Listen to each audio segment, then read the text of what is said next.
Mais Evangelho. Há mais de 2000 anos, diante de nossa vida corrida e cheia de desafios, somos lembrados que o Senhor de nossas vidas nos deixou uma tarefa especial: alcançar e conduzir pessoas para o Evangelho, assim como Cristo está em movimento constante por amor ao ser humano. A partir de hoje, intensificamos um movimento missional a fim de alcançar mais um ao amor salvador de Cristo. Que sejamos todos em missão. Que sejamos mais Evangelho.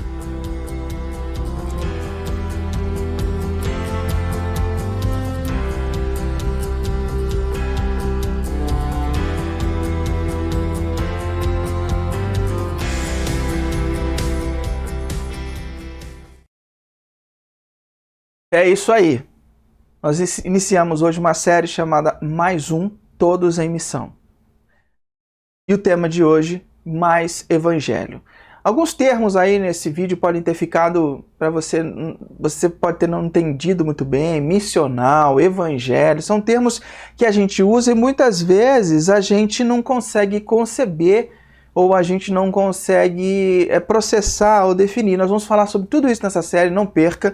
E é muito importante que você entenda esse fio condutor que Deus está direcionando a nossa comunidade desde janeiro. A gente lembrar as coisas que foram importantes, para a gente se firmar que Deus é o nosso sustento, para a gente ter um ritmo de vida equilibrado e adequado, para a gente ter uma treliça de vida que nos permita ter espaço para alcançar as pessoas. E como a gente alcança essas pessoas, como que a gente vive o maior potencial de Deus para a nossa vida, essa série vai explicar isso tudo para nós. Então eu convido você para ficar aí todos os domingos com a gente, para você acompanhar essa série Mais Um, que eu tenho certeza que vai ser muito importante. E hoje nós vamos falar sobre o tema Mais Evangelho. Mais Evangelho. E quando a gente fala em Evangelho, a gente lembra de evangélicos, a gente lembra de evangelhos da Bíblia, que é os primeiros livros, né? Mateus, Marcos, Lucas e João.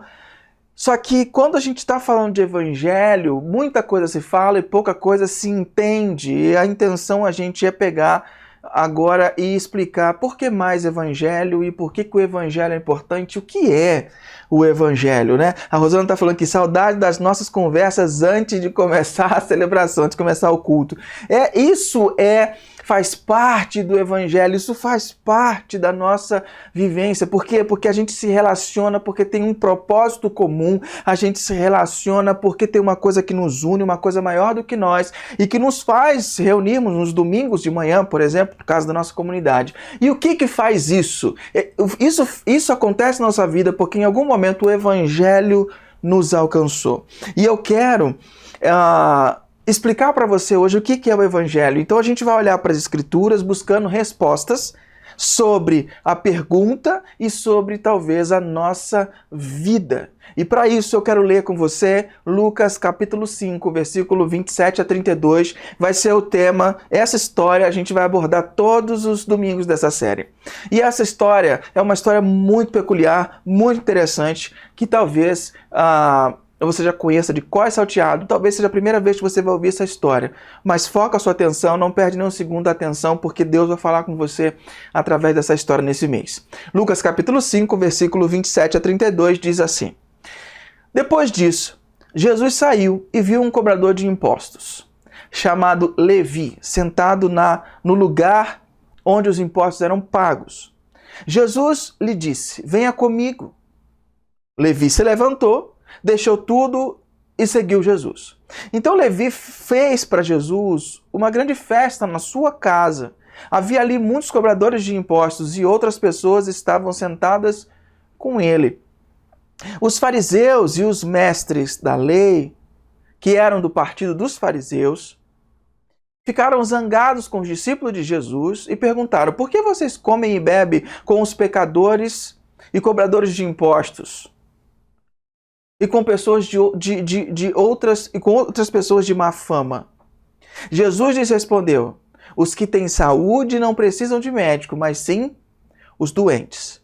Eu não vim para chamar os bons, mas para chamar os pecadores, a fim de que se arrependam dos seus pecados. Tem muitos termos aqui, talvez, na escritura que você talvez não entenda. Fariseus, cobrador de impostos, tem muita coisa aqui que talvez fique meio complicado, mas ao longo da série nós vamos explicar. Então eu vou te dar as informações necessárias para a mensagem de hoje, ok? Para de hoje você vai ter as informações e à medida que a gente vai se aprofundando no texto, mais informações vão sendo colocadas para você entender a fundo esse texto. A primeira coisa que você precisa entender é que esse rapaz chamado Levi, que está aí sentado na coletoria, é o mesmo rapaz que se chama Mateus, que é aquele que escreveu o primeiro evangelho. Mateus, Marcos, Lucas, João. Mateus, ele é o escritor do primeiro evangelho. Ele é chamado de Levi e depois fica sendo chamado de Mateus. Esse cara não tinha uma vida decente, a vida dele pregressa era muito complicada, porque ele era um cobrador de impostos. E mais pra frente a gente vai ver sobre essa questão. Por que um cobrador de impostos é diferente, por exemplo, de um fiscal da Receita, ou diferente de hoje de um cobrador, de uma pessoa que cobra impostos de você? Essa questão no texto era um pouco mais complicada. Mas tem dois grupos de pessoas aqui nesse texto que você precisa entender quem são: fariseus e mestres da lei. Os fariseus eram um grupo de pessoas que, no começo desse movimento, eles tinham uma boa e pura intenção. A intenção deles era viver de forma profunda e íntima nos ensinamentos de Deus, colocá-los todos na prática, porque havia muita corrupção, havia muito desvio do ensinamento na época, e eles se reuniram e formaram o Partido dos Fariseus, e essas pessoas tinham o objetivo de vida de viver assiduamente, profundamente os ensinamentos de Deus. Mas com o tempo, essas pessoas que se tornaram estudiosas, elas se tornaram pessoas... algo maligno entrou no movimento dos fariseus e eles se tornaram pessoas hipócritas, ficando mais felizes com o benefício que dava a imagem do que a vivência prática. Então, eles davam ensinamentos difíceis demais para o povo, dizendo que assim que se vivia a mensagem de Deus, mas na vida prática deles, no pessoal, eles não viviam de forma relevante e intensa os ensinamentos de Deus. Os mestres da lei eram aquelas pessoas que eram responsáveis por ensinar as escrituras. E essas pessoas eram consideradas pessoas boas e moralmente corretas. Mas os publicanos e os pecadores, cujo Levi ou Mateus tinha amizade, essas pessoas eram consideradas pessoas não santas, pessoas que faziam mal à nação, pessoas que não eram o tipo de pessoa que você deveria conviver. Essa história do chamado de Mateus, ela inspirou muitos artistas, inclusive um chamado Caravaggio, um pintor italiano, e fez uma pintura e a concluiu entre 1599 a 1600. E essa figura que você vai ver aqui do meu lado é a figura de uma série que ele fez sobre Mateus, o chamado de Mateus. E eu queria que você, assim, mesmo no seu telefone, desse uma olhada nessa figura. Ela é meia na penumbra mesmo, foi a intenção do Caravaggio. E aí eu queria que você olhasse um pouquinho para essa figura, olhasse um pouquinho, percebesse alguns detalhes. Mateus, ele está amontoado numa sala escura com seus amigos, enquanto Jesus e Pedro estão à porta e apontam para ele. Então essas duas figuras do lado, para quem está olhando, do lado direito é Jesus e Mateus. E apontam para Mateus, que está no fundo da sala. Há uma dúvida sobre quem Caravaggio configurou como Mateus. Se é o homem barbudo que está com a mão assim virada para o lado, ou se é o jovem com a cabeça baixa no fundo da sala. Eu acredito, e alguns especialistas acreditam, que esse jovem era Mateus retratado na pintura do Caravaggio. O jovem sentado no final da mesa com a cabeça baixa. Raíssa, que entende de arte, gosta de pintura, já deve ter ouvido falar do Caravaggio, já deve ter visto a pintura. Se não viu, Raíssa tem uma sessão de pintura sobre Mateus muito interessante, pode até inspirar seus desenhos aí. Se você está olhando com atenção, você vai ver algo algo que chame a sua atenção, algo similar aí, quando você vê a mão de Jesus apontada. Se você já viu essa mão em algum lugar, não é coincidência. Essa mão aí apontada é uma cópia exata da mão de Adão na Capela Sistina.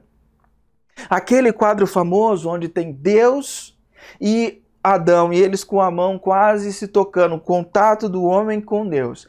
O Caravaggio, ele fez uma cópia exata daquela mão e colocou na mão do Deus Filho aqui nessa figura. Por que eu estou enfatizando essa figura? Porque essa figura não é bíblica, obviamente, mas ela retrata, ela consegue expressar bastante o sentimento e as interpretações e as intenções de Mateus ao escrever esse texto.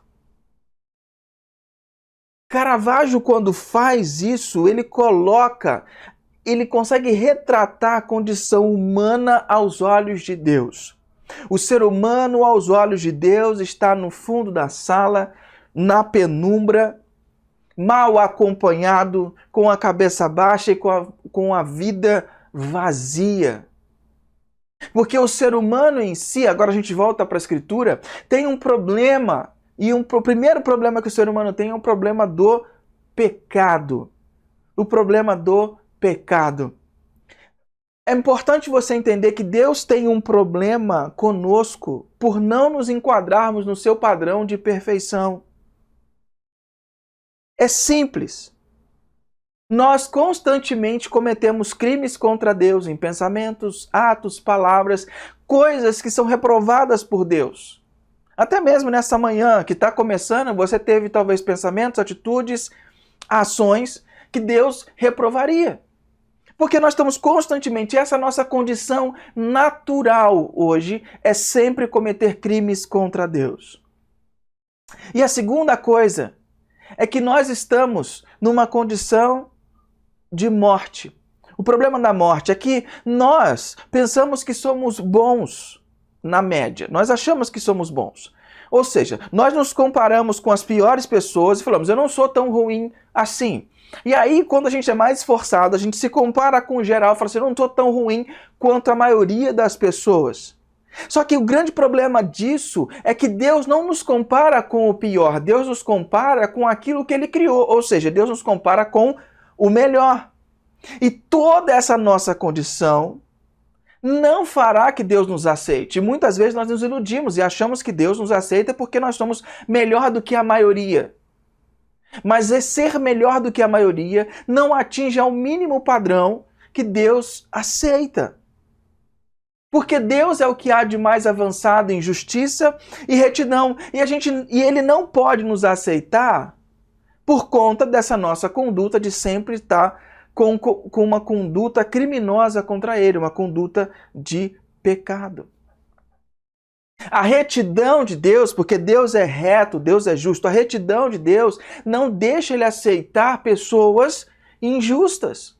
Porque se Ele aceitasse pessoas injustas, Ele não seria reto e muito menos justo. E a justiça de Deus, como um bom juiz, o impele a condenar, a castigar aquele que fez ou que faz coisas longe do seu padrão. E o castigo final é a morte, porque você precisa pensar da seguinte maneira, Deus criou o ser humano perfeito, deu uma condição perfeita para ele viver e disse, se você quiser ficar comigo, você se mantém nesse jardim, vive a sua vida, mas dessa árvore você não coma, porque essa árvore não é que ela vai te dar entendimento, o conhecimento, não é isso. Essa árvore é o símbolo de que você continuará dependente de mim.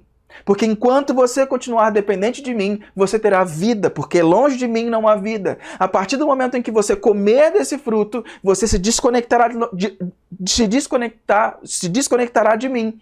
E desconectado de mim, você não pode viver, não há vida. São regras do universo. Desconectado de Deus, o ser humano passa a experimentar as dimensões da morte. Assim como existe a lei da gravidade, existe a lei que, desconectado de Deus, a gente não vive.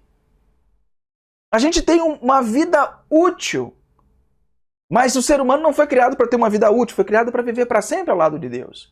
Então, quando o ser humano influenciado pela serpente, rompe a relação com Deus, Deus precisava ser justo, ele deu a palavra dele. Que justo juiz seria esse se ele chegasse assim, não, você se rompeu comigo, mas tudo bem, não tem problema. Deus não cumpriria a sua palavra. Eu tenho certeza que você não confiaria num juiz que não cumprisse a palavra dele, que não fosse justo para com as coisas. Então Deus, a sua justiça faz com que ele execute a sua palavra. Se comer, certamente você morrerá. Então, o ser humano passou a experimentar 3 dimensões da morte. A morte física, a espiritual e a eterna.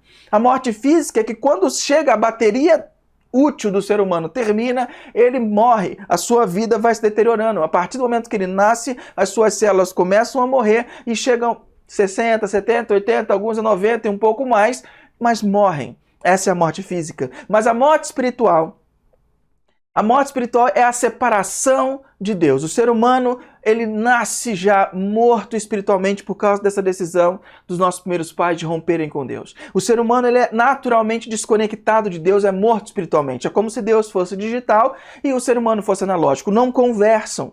O ser humano está morto para a dimensão espiritual sempre, a não ser que Deus faça um movimento muito grande em direção a ele. Por conta própria, o ser humano não consegue se voltar para Deus, porque ele está morto para essa dimensão.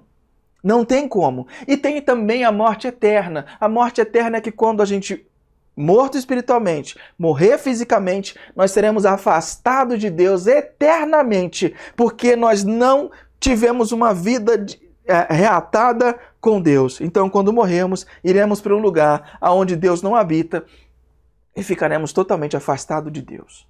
Essa é a condição natural do ser humano. Mas aí você pode estar pensando aí desse lado aí, mas e o amor, pastor? Aonde fica o amor? Deus também não é amor? Sim, Deus é amor, mas o amor não cobre injustiça e retidão. Se Deus fosse mais amor do que justiça e retidão, ele não seria perfeito. Ele seria mais amor, menos justiça e menos retidão.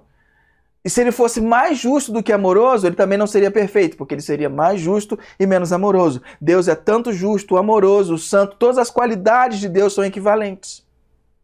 Mas o amor entra e a gente vai chegar lá. Calma aí que a gente vai chegar lá. A gente já tem mais um problema. A gente tem o problema do pecado sobre a nossa vida, a gente tem o problema da morte sobre a nossa vida e a gente tem o problema das boas ações. O problema das boas ações é que a gente não pode ganhar o favor de Deus com bons atos, ser uma pessoa bonzinha, fazendo as coisas que a gente acha que são corretas.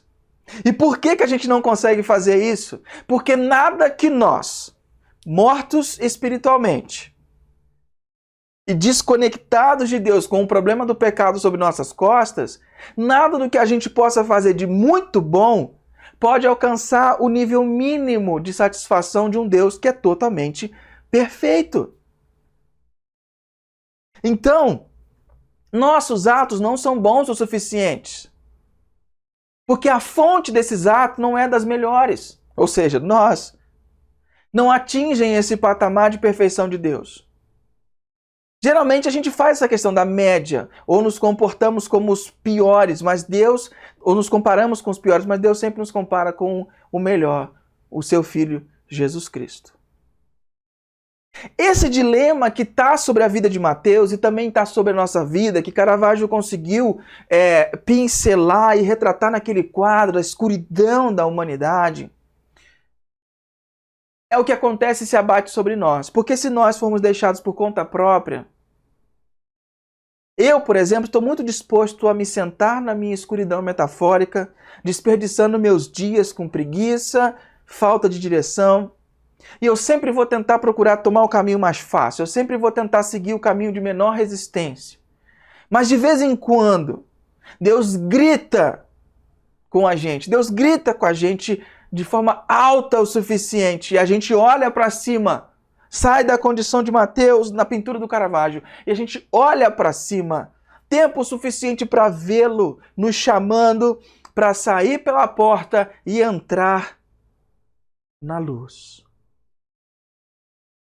E é aqui que o amor de Deus entra.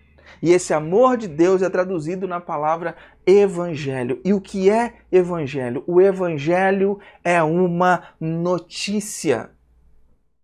O evangelho é uma boa notícia. Quando o evangelho remonta-se à figura de um mensageiro que, quando um rei conquistava uma grande vitória numa batalha, ou havia a coroação de um rei, ele conquistou um país, ele mandava um mensageiro dar uma boa notícia a todas as pessoas daquela região, a todas as cidades. Ele ia dizendo: evangelho, evangelho, ou seja, eu tenho uma boa notícia, uma nova notícia de que o rei anterior foi derrotado e um novo rei está reinando. O rei anterior que reinava sobre a vida da humanidade era a morte. Ninguém poderia vencer a morte. Não havia como vencer a morte.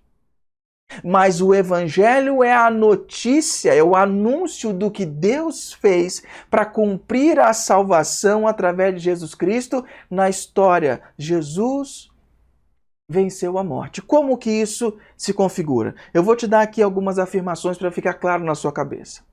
A primeira delas, Deus, em seu amor, ofereceu um substituto, o Deus, o Filho, que se tornou um homem e sofreu o castigo por nós.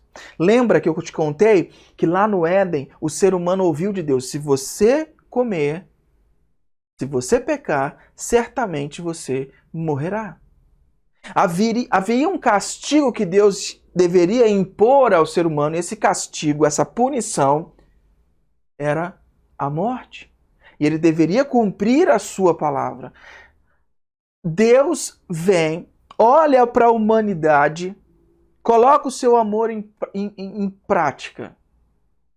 Manda o Deus Filho, Jesus Cristo, vir viver de forma sem pecado, substituir a mim e a você na morte que deveria ser nossa, a morte eterna, a morte física e a morte espiritual. Jesus vem nos substituir. Aí você pode pensar assim: mas peraí, Rodrigo, como que Deus manda Deus vir à Terra?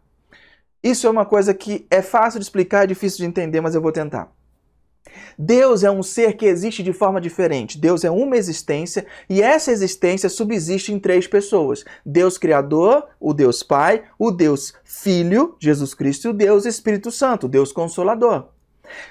Ele existe, é uma divindade, um único Deus que existe e subsiste em três pessoas. É uma existência diferente.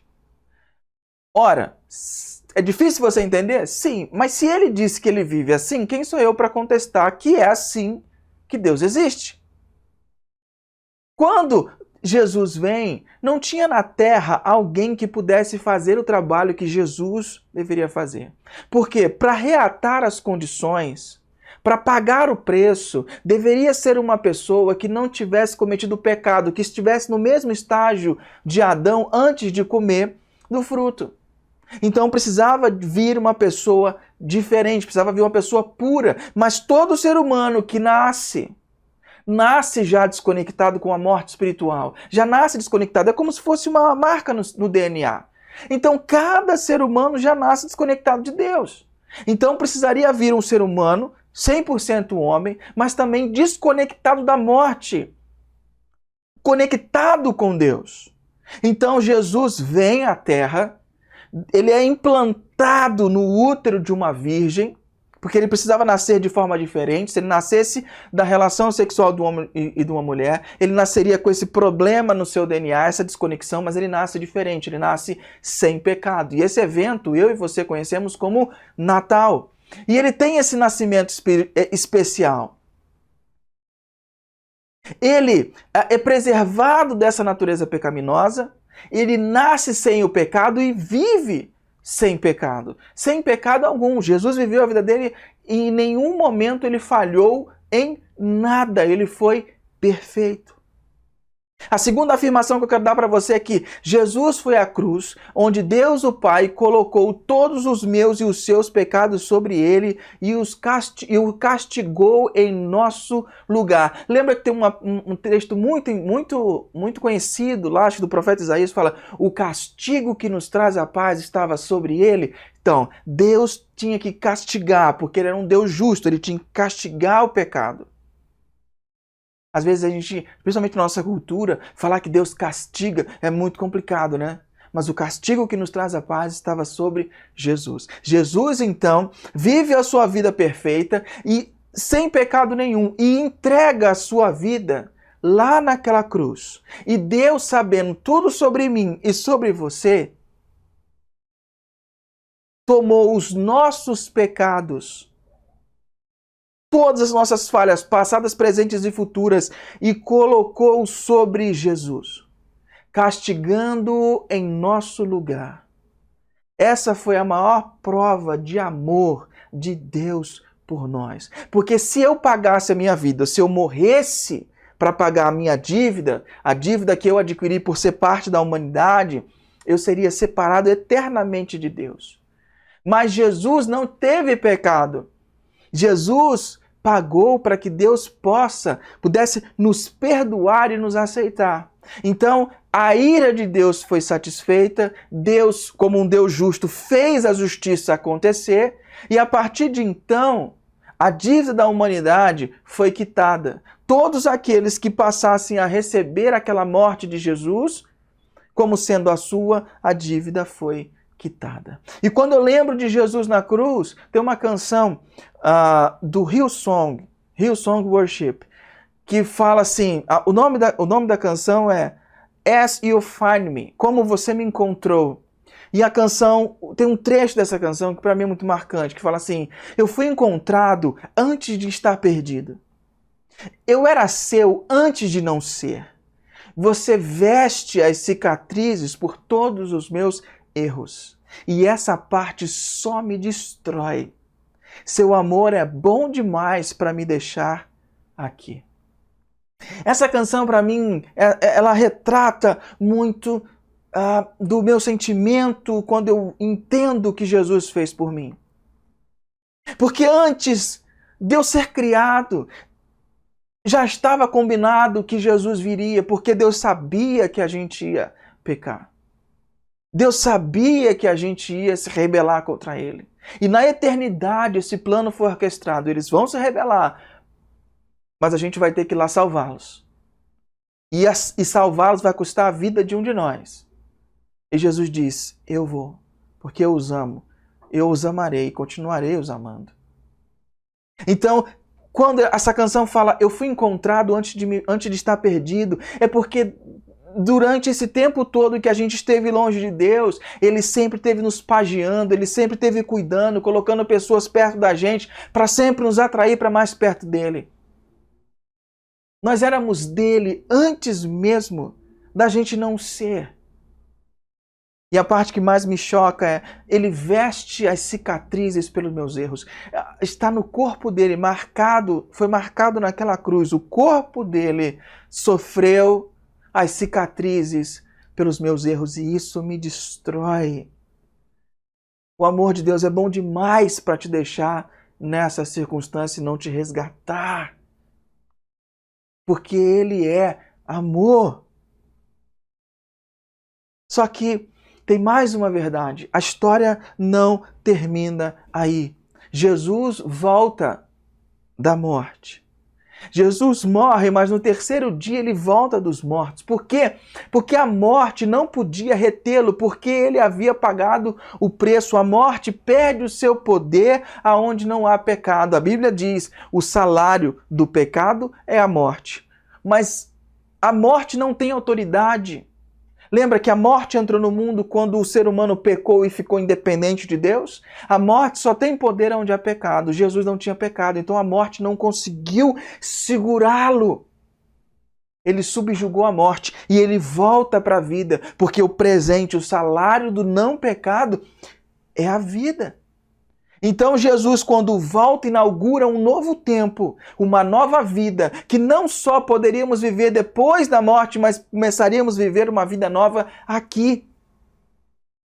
E aí o que eu devo fazer? Confie o seu destino eterno a Jesus. Jesus viveu, depois de ressuscitado, 40 dias na terra e depois foi ao céu. E ele ordenou os seus seguidores a passarem essa notícia, essa boa notícia, de que a morte reinava, mas agora alguém tomou o trono da morte e reina sobre todos. Então eu tenho um evangelho, uma boa notícia. Espalhem essa boa notícia de que a morte não domina mais, mas sim, um novo rei está no trono, reinando e governando.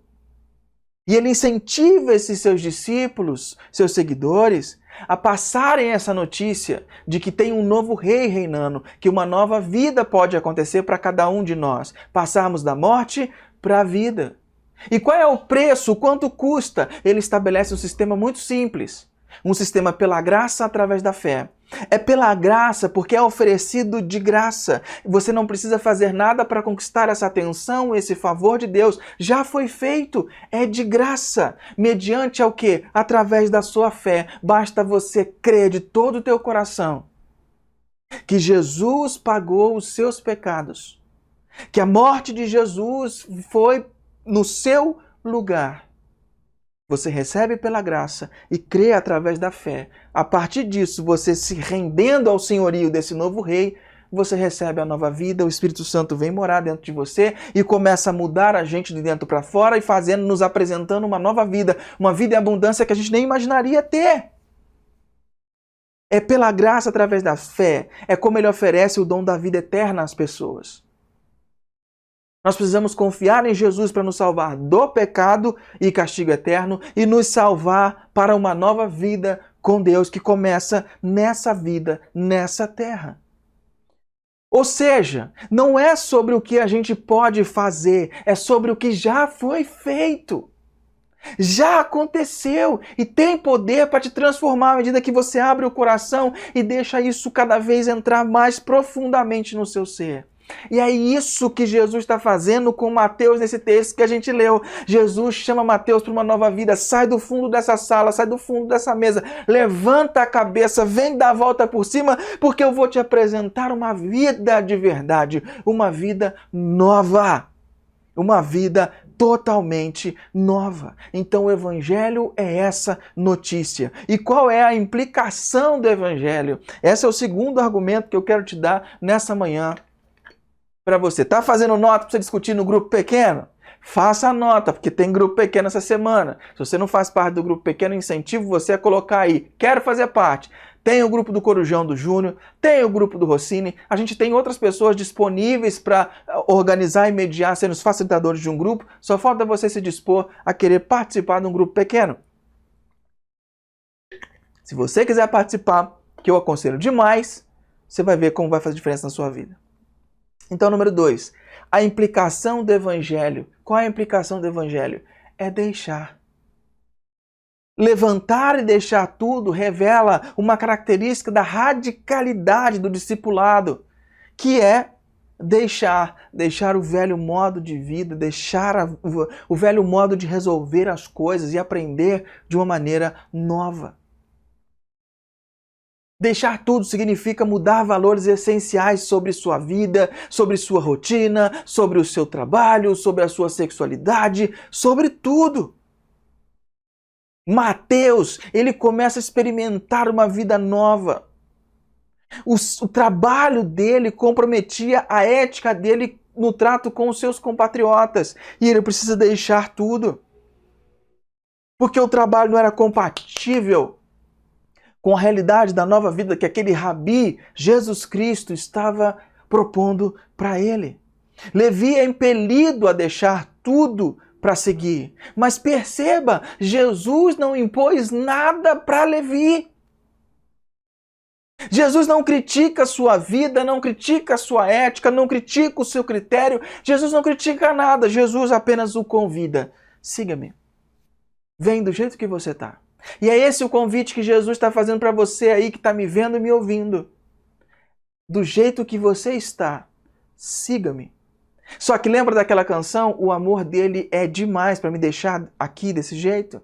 Jesus te chama e te ama como você é, mas o amor dele se recusa a deixar você do jeito que você está. Ele quer transformar você, uma transformação doce, uma transformação suave, uma transformação milagrosa para acontecer na sua vida. Basta você acreditar que Jesus tem boas intenções para com você. Basta você acreditar que Deus está do seu lado. Basta você acreditar que Ele tem as melhores escolhas. Então larga a vida, faça como Levi, levante dessa mesa, levante dessa vida, saia dessa escuridão e abra o seu coração e se renda a esse novo rei que está reinando e quer te tirar da morte, quer fazer você não experimentar mais as dimensões da morte física, espiritual e eterna, para que você tenha uma vida de verdade, uma vida em abundância.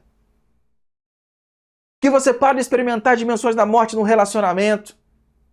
É desconfiança de traição, é briga, é agressão, é afastamento. Que você pare de experimentar dimensões da morte na sua vida social, no trabalho. É pessoas que só querem puxar a tua perna, é pessoas que só querem o teu mal, é o trabalho que não dá certo. Para de experimentar as dimensões da morte. Vem para Jesus, abre o teu coração, se renda a Ele e deixa Ele te mostrar o caminho. Deixa Ele te mostrar como é viver sob os cuidados de um rei amoroso. Jesus não impôs nada para ele. Jesus só o chamou. E quando Levi deixa tudo, ele rompe com o seu passado.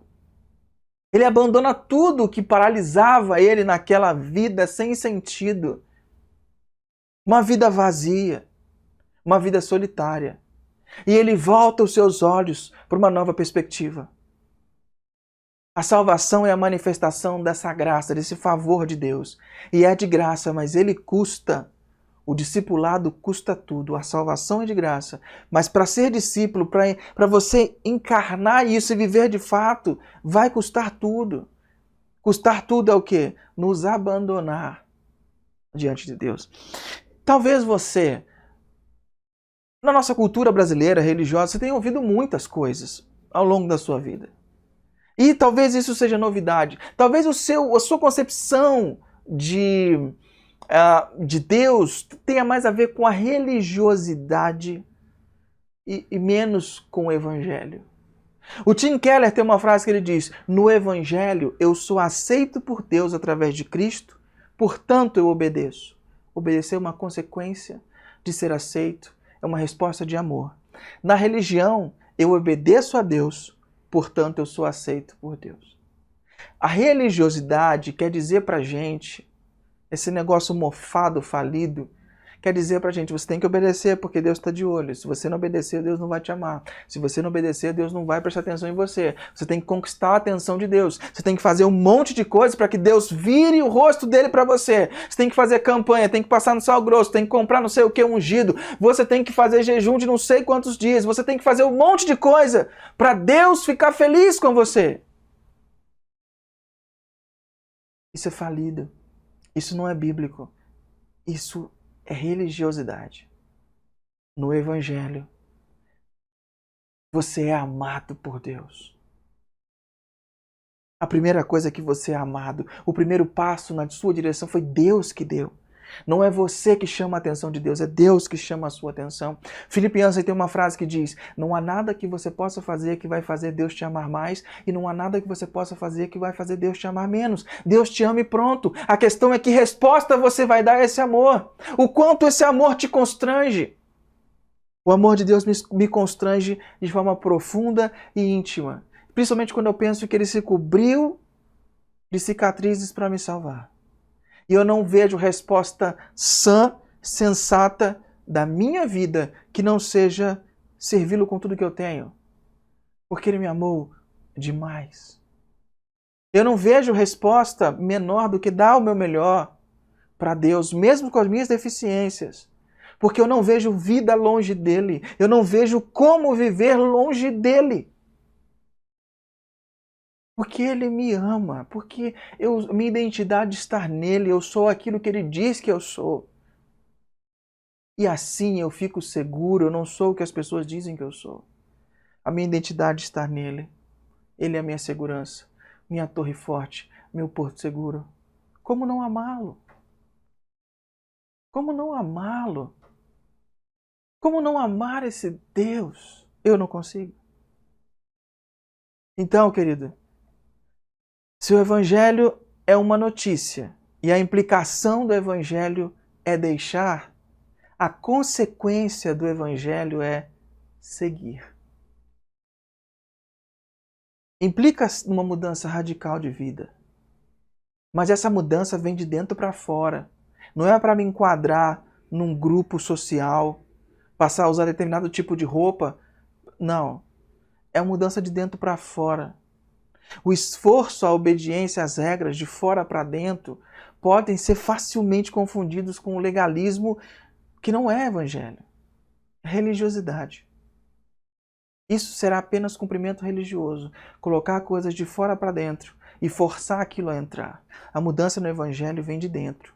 Seguir a Cristo, como consequência do Evangelho, é um convite a um relacionamento íntimo e profundo com o próprio Cristo.